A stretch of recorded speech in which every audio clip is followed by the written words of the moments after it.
Welcome into this edition of ACAP Today for the week of February 21, 2022. I'm Jason Parent with the Aroostook County Action Program. On this week's ACAP Today, we're going to talk with two leaders here at ACAP about the Hope and Prosperity Resource Center and its new expanded role as a result of the work on the crisis around homelessness here in Aroostook County that we talked about a couple of weeks ago in our feature interview on ACAP Today. We're going to catch up with Heidi Rackliffe and Theresa O'Leary in just a little bit to check in with what's happening with the Hope and Prosperity Resource Center and the situation with homelessness in Aroostook County in general. But before we get to that, we are first going to turn to this week's news and information that you can use again for the week of February 21. 2022. We begin in the news and information you can use segment with reminding folks out there, this was our feature interview recently as well, about the opportunity if you are having difficulty paying for your utilities, particularly many of our seniors out there who are living on fixed incomes, that ACAP is very much encouraging those who rent. And again, a qualification is that you are a renter to apply for the Maine Rent Relief Program. You can go to mainrentrelief.com and do so online, or you can give us a call at 764-3721. We'll gladly mail you out a paper application, or we can work with you over the phone to complete the electronic application. The benefit for this program is that it will pay your electric utility, it will pay your rent for up to 18 months, and certainly help you be able to save additional funds. If you prefer not to apply for the rental component of that, you do have the opportunity to not do that and just apply for the utility component. However, just a note, if you do intend to request assistance with internet connectivity, that you do need to apply for the rental assistance program, but certainly worth applying for it if you are a renter, as many people are having difficulty, especially with the increased cost of the electric utility, not to mention the fuel oil at this point. So please do call us if we can be of assistance to you. As a side note, we are awaiting further information, as we have been for several weeks now, on the homeowner assistance program that is part of the American Recovery Plan.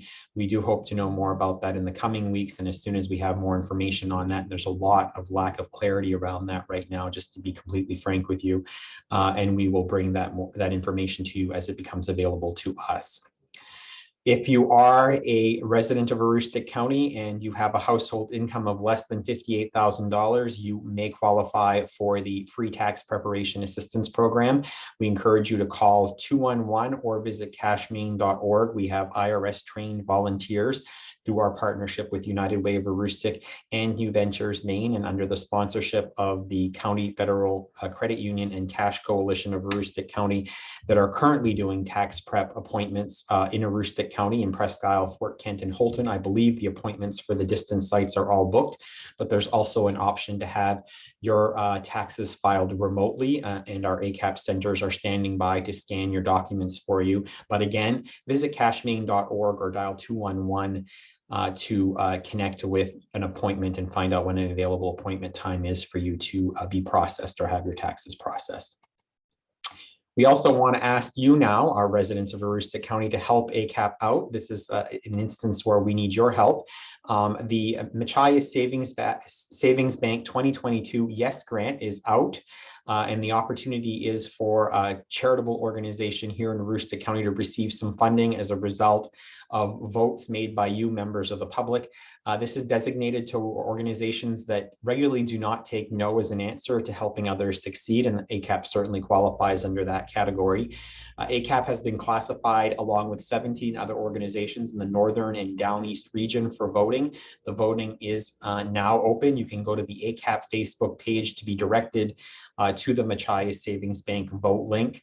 We certainly encourage you to do that. You can vote once a day and as many days as the contest is open, and it's open through March 4th. It opened up on Valentine's Day, so we certainly encourage you to help us out and help others. Any of the funds that we receive, if we are honored to get the Yes Grant and be the successful winners of the most votes, we will use directly to support clients here at the agency and individuals across Aroostook County. So your support would be most meaningful and make a difference in the lives of others across the county.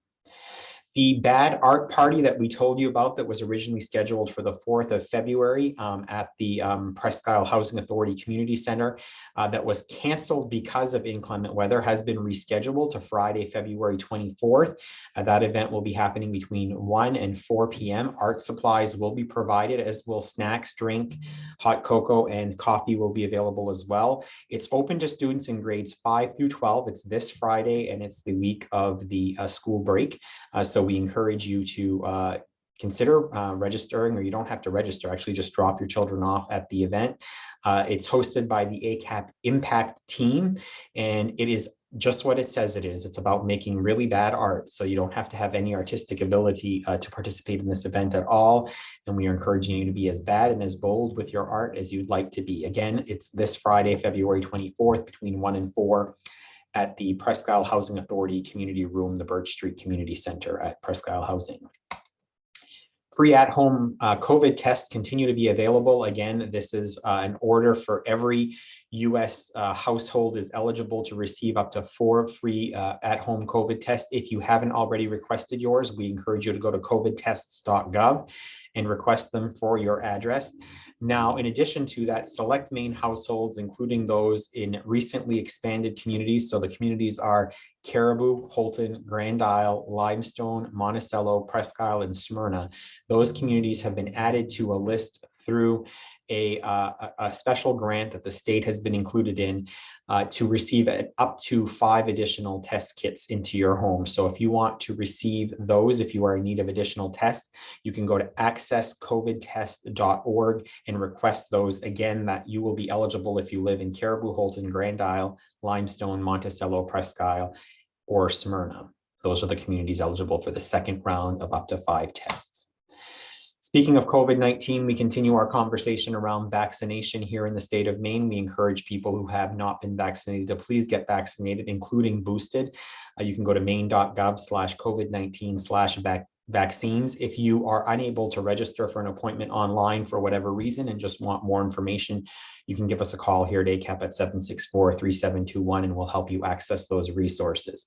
Additionally, a free vaccine ride program is available. Don't let transportation be the reason you don't get vaccinated. You can call the Department of Health and Human Services, the toll-free number on your screen, to request a ride, and they request that you do so 48 hours in advance of your appointment so they can make the necessary arrangements. Speaking of necessary arrangements, ACAP is offering and continues to offer COVID-19 community supports that largely take on the form here in Aroostook County of grocery and meal delivery, but those also include opportunities to shelter and provide assistance to stay in the home, including having deliveries of supplies like thermometers and other things like that, whatever your needs are. Please do give us a call here at ACAP at 764-3721 if you find yourself in a situation of isolating or quarantining or needing to do that. You can also do the referral through the Community Care for Social Support link off the DHHS website. The address is there on your screen, but if you Google what you're looking for, you will likely get to that site. So we encourage you to do that. If your friends and neighbors are in need of this service and they give you permission to do that for them, please go ahead and do that. You can also do that for loved ones in other parts of the state, and your local community action agency to your loved ones will be dispatched to do this service in their region. Project Teach is something we talked about a month ago here on ACAP today. It's essentially a program with no income eligibility guidelines for anyone who is facing challenges attending oncology appointments or treatment due to transportation and lodging or other issues and obstacles such as that. Andrea White is coordinating Project Teach for us. You can give her a call at here at the agency at 764-3721 or email her at awhite@acap-me.org to learn more about the program. Again, no income guidelines for this program, and it is intended for cancer patients who are undergoing treatment at this time. And with weather being fluctuating between cold and warmer days of late, we certainly want to encourage people with the cost of heating oil as well, that if you have never been an applicant for the Home Energy Assistance Program, this is the season to consider doing that. As we get into the later months of winter here and later weeks of winter, we have more available appointments on the schedule. So we certainly encourage you to do that. Any benefit that you receive, and it takes about 6 weeks for a benefit to be certified, will be there until you have exhausted it. So it can roll over into the next season, and it will be there for up to 18 months on your fuel vendor account. These income qualification guidelines are available on our website. If your income has changed at all within the past 3 months or even within the past month, and you now fall under the household size income eligibility guidelines in the 1 month column, maybe you applied earlier this season and you were over income.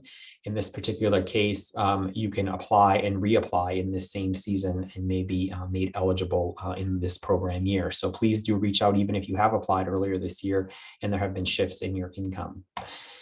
Now, also moving on to this last item, as we always share with you at the end of our news and information that you can use. If you are in need of any assistance and aren't quite sure where to turn, you can certainly call us here at ACAP. Our navigators are available to discuss your situation with you and to make any recommendations and connections with either programs within our agency or in many cases outside of our agency as well. So please do give us a call at 764-3721 and ask to speak with a navigator if this is the assistance and just the uncertainty is there and you're not sure what you're looking for. And that's this week's news and information that you can use. I'm pleased to welcome back to the program to repeat guest, Heidi Rackliffe. You were just on a couple of weeks ago when we talked about the current situation that we're going to sort of provide folks with an update on. So welcome back.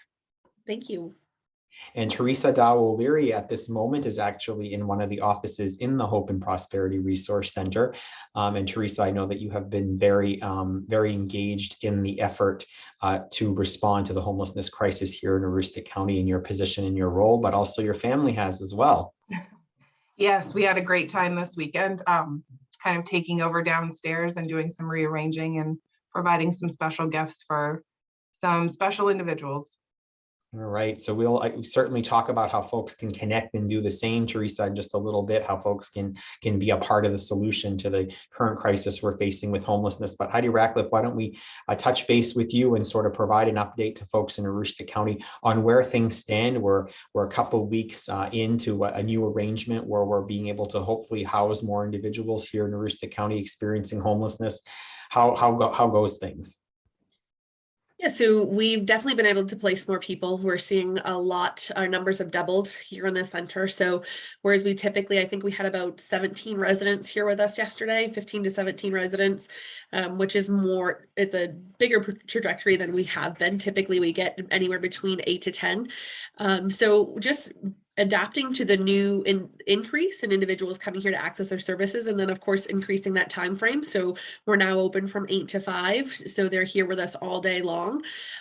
It's been great to see availability. The last couple of weeks we finally had an option for folks.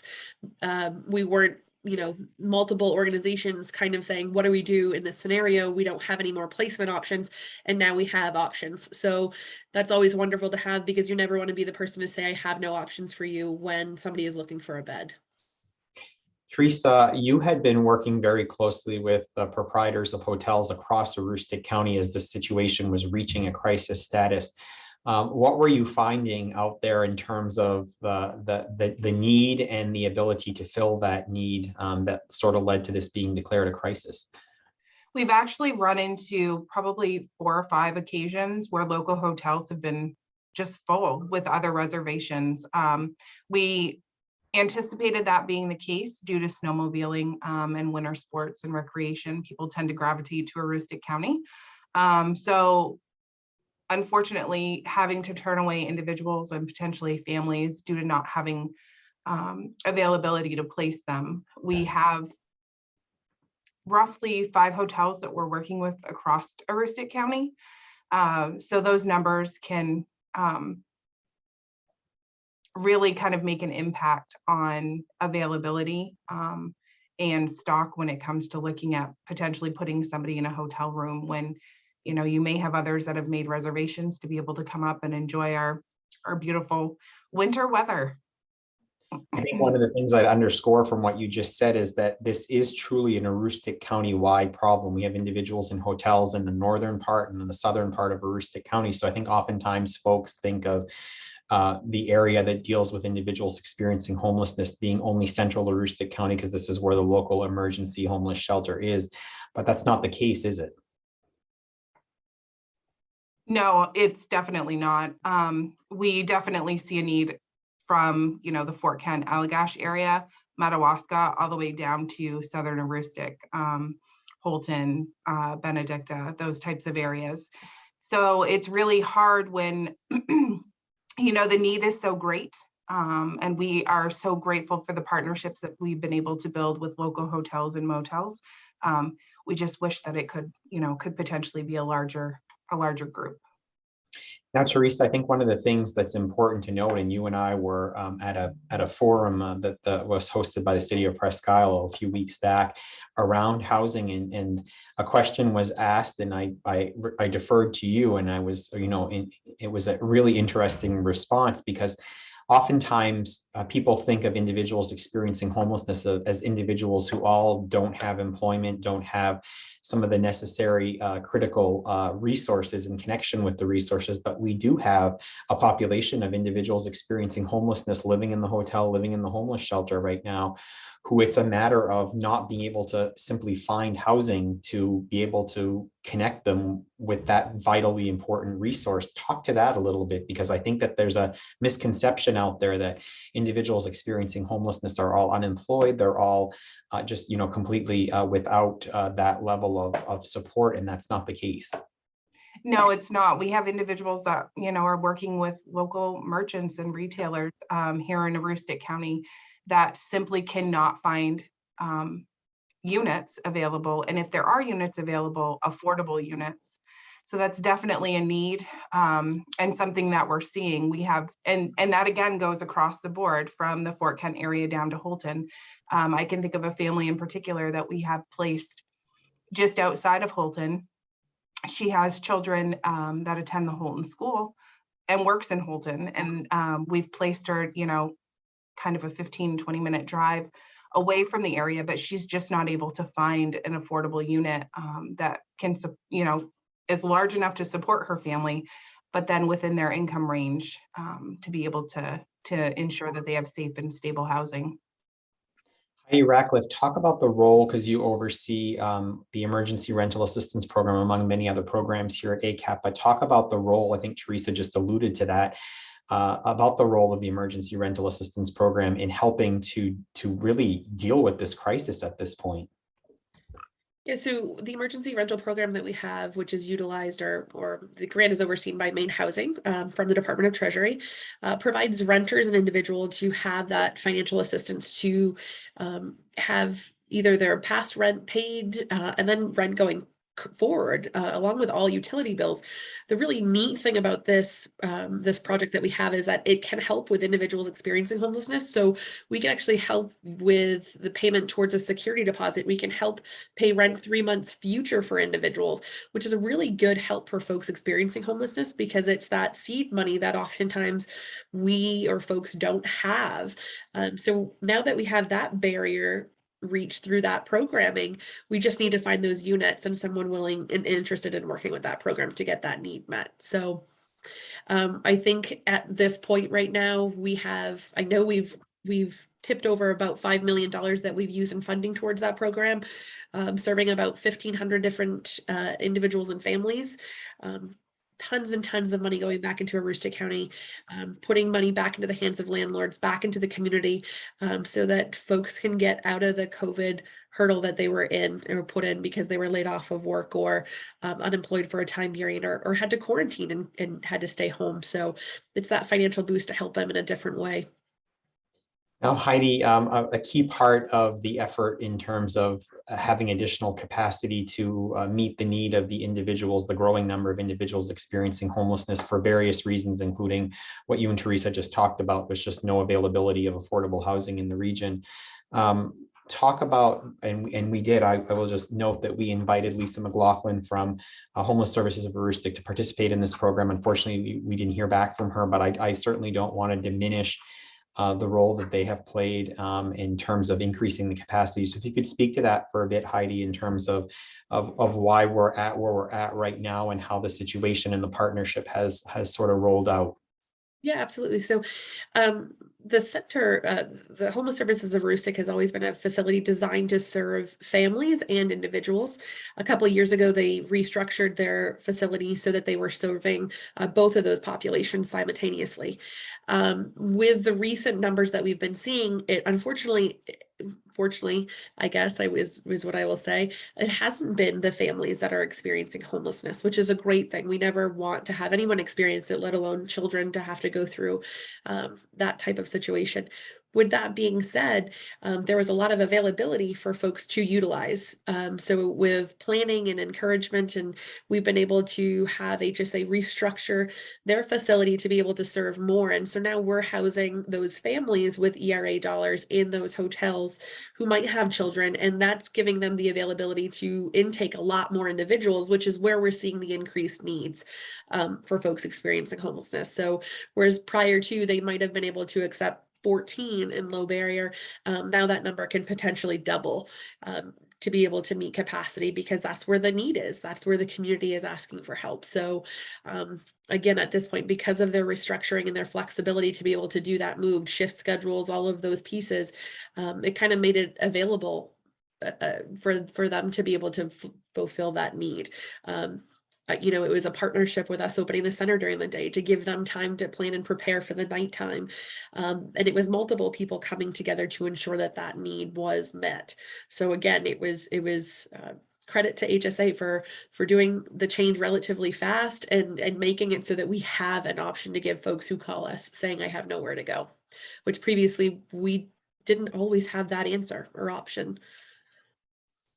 Now, Theresa, in terms of the role that we're playing, talk about the Hope and Prosperity Resource Center for folks who might not know what it is, what happens there, and how we've sort of increased the time that we are having folks come in and work with us here. So originally, center was open from 9 to 3. When the transition took place and we sort of started to make the move with HSA increasing and shifting to have a higher bed capacity, we decided to look to have the center open from 8 to 5. So we're open 8 to 5 Monday through Friday. We've gone ahead and shifted some staff schedules to ensure that there's coverage to be able to work with individuals who are experiencing homelessness or also needing connections to resources within the community. So we have a navigator, 2 navigators here on staff in the Hope and Prosperity Resource Center that are able to meet with individuals to determine what their needs are. And that can vary. It could be something along the lines of completing a main care application or applying for SNAP benefits. It could also be having those discussions around, are there any vouchers out there that you might qualify for that could assist you with housing? What kind of areas are you looking at living in? Because sometimes that can be challenging as well. If you have an individual that's simply wanting to kind of be placed in a hub like Presque Isle, that kind of limits the options. So just having those conversations to try to connect them with local landlords, with DHHS if need be, kind of guiding them and sometimes assisting them with completing those steps as well, just to make sure that they're able to get the resources that they need that's vital to hopefully help them reach sustainability. Now, helping us in this effort have been a number of community members who have come to the table and have said, what can we do, both for Homeless Services of Aroostook and for ACAP. Your family included, we talked about it at the top of the interview a little bit about your family having come in recently on a weekend and prepared some gifts to help folks feel like they have something to be hopeful for and to be engaged with. What did that mean for you? And talk about what the community support has also meant for the team. One thing my wife started years ago with our daughter is really teaching and showing what giving back to the community can mean. And we actually had a conversation last Friday. We were in one of the staff's offices talking about it being Valentine's Day. And I just went home that night and I looked at my wife and said, we should do something. And initially we had hoped to provide a little bit more decorations, but there was definitely limited stock everywhere. So we happened to go into Walmart. We had decided we were going to do kind of gift like goodie bags with some candies and some lollipops, and just happened to be in one of the aisles talking about how could we do more, and discuss like different options. And I said, you know, we passed some blankets when we were kind of perusing through the store. Why don't we go back? So we made the decision to go back and looked at them, and probably pulled about 80% of what they had on the shelves off the shelves. Came to center, set up downstairs, and did roughly 20 goodie bags, and then attached them to some really great blankets that we were able to find. And when participants came into center yesterday, they wanted to know what the display was for. And we actually had one gentleman say that he was going to leave them for the ladies. And I told him that that was not an option. Like, they were for everyone to enjoy. And I think the greatest gift that he gave me today was he approached me when I was in a common area just to let me know that those were actually really appreciated. And he let me know what it looked like last night when individuals were actually laying and snuggled up in them. So it's a small act of kindness. It grew out of just a simple idea, as, you know, having them walk into the center and kind of experience, you know, a great holiday, and just to make it be known that, you know, I learn from them every day just as much as they can learn from me. And it's just it's a really great feeling. There are multiple ways that you're able to kind of assist and give back if you want to help at center. But it just really meant a lot to have the appreciation and excitement, to be able to see the excitement when they came in. And I wasn't going to say anything, but Heidi let them know that we snuck in on the weekend to do that. But we really want to, and that's one of the things that we work really hard to show back up, that giving back is just as great as receiving. And it doesn't always come with recognition, but you know that you've done that to help someone else. And Heidi, Rackliffe, Theresa and her wife and daughter have not been the only ones that have stepped up to the plate in this way. Yeah, it's kind of amazing, and there's so much creativity, and so many folks have different assets that they could bring to the table, whether, you know, they are huge cooks and they say, I'm going to make an extra meal and share it with somebody. That is such a reward. And we have a meal train going, so people have the ability to do that. I did a snack challenge the other day, and, you know, said sponsor a day of snacks, and was, you know, hoping to get 60 days worth. We completely surpassed and blew that expectation out of the water. And everyone sacrificed and gave $20 up to help somebody else. And now we have a center filled with snacks and a variety of things that are different. That's not the same old thing all the time. It's just nice to be able to do that. And it doesn't have to be a huge, ginormous thing. Sometimes the neatest aspects are you giving your time, you know, having a conversation with somebody who you've never had a conversation with, and maybe you try to break the myths and the stereotypes about the folks we serve. That's just as valuable as, you know, providing someone with a blanket when they need it, or a coat, and all very important. And it unfortunately takes all of those things together to get to the end result of what we're all hoping to achieve. And we did receive some generosity from outside of the area recently, and a challenge beyond that, correct?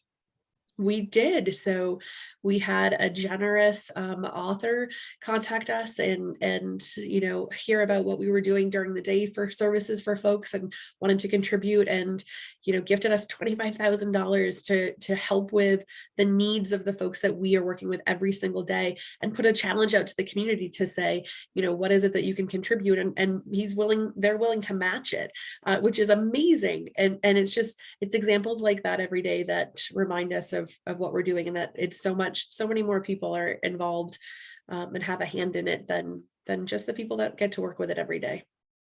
And Theresa, Heidi mentioned it a bit, but there are multiple ways for folks to engage with the Hope and Prosperity Resource Center to support the efforts of the team, the hardworking team down there. There are many ways. One of them, as Heidi said, it could be donating time.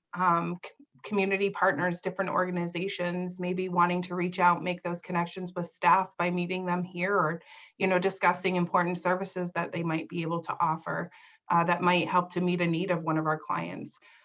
Also, we do the meal train. I cannot begin to tell you how appreciative they are when, you simply show up with whatever it may be that you decide to sponsor for that day. We had a individual make shepherd's pie last week, and there was an individual who was very excited because it was their favorite meal, and literally just went through center and let us all know that that was their favorite meal, and they were so excited that they hadn't been able to have that for a while. So it, just a small thing like that, donating and preparing a meal for the day, just something different and outside of the box. I actually, I'm trying to recruit for that as we speak. I'm challenging friends and individuals that I might know that like to cook, and hopefully recruiting them to assist with that. Awesome. And I know, Heidi, there's also the alternative if you don't have time, if you're a busy professional and don't have time to cook during the day, or if you're a local business and would like to support the initiative, you can also purchase lunch for folks as part of that effort. We did. We had Percy's Auto Sales came up and said, we want to sponsor the whole day. What do you need to do that? They donated $150, which provided the snacks for the day, the lunch, and then we had extra leftover. So we actually ordered a huge party sub yesterday that was funded by Percy's Auto Sales, and everybody got to get the feeling of eating out for a little bit. And so that was nice to be able to see an experience, and the sandwich went very fast. I can tell you that much. So what, Heidi and Theresa, what have we not talked about that you wanted to make sure we got across about in terms of an update on what's happening with individuals experiencing homelessness in Aroostook County and our efforts to sort of wrap our arms around the challenge and the individuals? I definitely feel that based on attending the last homeless stakeholders meeting that the agency held, the community has come together to really try to find resolutions and hopefully solutions that can really make an impact on changing the outcome, really reaching those who are experiencing homelessness and finding solutions to those problems. So I think through the meeting that Heidi held at the end of January, I think that it really shed a lot more light on what we're currently experiencing, because we currently have, and the list grows, honestly, we have about 70 individuals. Well, I take that back. 70 families that are listed right now throughout Aroostook County that are living in a local hotel or motel. That does not reflect the number of actual individuals. So it could be a household of 4, for instance, that have children. It could be a household of 6. The numbers really vary, but recognizing that the need is there. And I think we have a lot more of it's brought to light a lot more of the need within our area. So I think that there's a better community understanding. Indeed. Heidi Rackliffe, the last word is yours. I just want to thank the community and encourage them that if they haven't gotten involved, there's still time. This is not something that ends. I'd love it to. You're supposed to work yourself out of a job in social services. The reality of that actually happen, is obviously we're all still here for a reason. But I think having that mind frame that anybody can contribute and give something, and starting to be the voice of starting to challenge the status quo. If you're an employer, think about hiring somebody that might have a different background than you're used to looking to, giving someone a second chance. Same thing with a landlord. In order for us to stop this from happening in the future, it means that there's so many different people in so many different areas that need to look about doing something a little bit differently than we are right now. So I really think that we can make some movement on this and become the best county to end homelessness, pending we get all of those partners at the table willing to make a solid effort in being the part of the impact to make that change. And certainly our agency can attest to the positive results of that, because we have hired a number of individuals who we've helped through the Hope and Prosperity Resource Center, and they're very hardworking, dedicated, and very grateful employees, and we're grateful to have them. So I think we can certainly speak to the efficacy of connecting with individuals who just need another chance and a chance to prove themselves, and then they certainly are. In many cases that we're working with. So appreciate that. Appreciate the both of you, Heidi Rackliffe, Theresa O'Leary. Thank you for being my guests on this week's edition of ACAP Today. Before we leave the rest of you, we want to sort of remind you all that if you heard from Heidi and Theresa something that you might be interested in being a part of, not only are we encouraging you to volunteer through the Hope and Prosperity Resource Center, but if you're looking for employment or looking for a change in career and want to consider joining the ACAP team, we have positions available across Aroostook County in various program areas, and we certainly encourage you to look out acap-me.org to check out our current openings under the employment section there. So please do consider that. And lastly, as we do at each point in the broadcast, we share with you our snapshot of the week. And as we've been doing since the beginning of this 50th anniversary year, we are throwing it back to a throwback snapshot of the week. And this throwback snapshot of the week is actually very appropriate, because it is appropriate for me, I'm saying, because this was in 1978, this was the version of the ACAP Head Start bus. And I say it's appropriate for me because I would have been 4 years old that year. So if I were a Head Start student, I probably could have been riding this bus. And as Theresa and Heidi can certainly attest, I have had the opportunity to ride our current version of the bus with our very dedicated bus driver and our bus monitors in various parts of Aroostook County, and always appreciate the opportunity to see the world through their perspective and learn about the great work that they do, because they are the first people who see the children that we greet each morning and the last people to send them home. And oftentimes they know when something is going well or something's not going right, and they can help make the day for a child before our early care and education teachers even have the opportunity to connect with students. So our 1978 Head Start bus is the inspiration for this week's Throwback Snapshot of the Week. As always, thank you for joining us on this week's edition of ACAP Today. We'll be back next week with a brand new edition, and we'll continue the conversation on things and challenges here in Aroostook County and how we're working collaboratively to solve those as we are the homeless situation here in Aroostook County. Thank you again. Have a great week, everyone.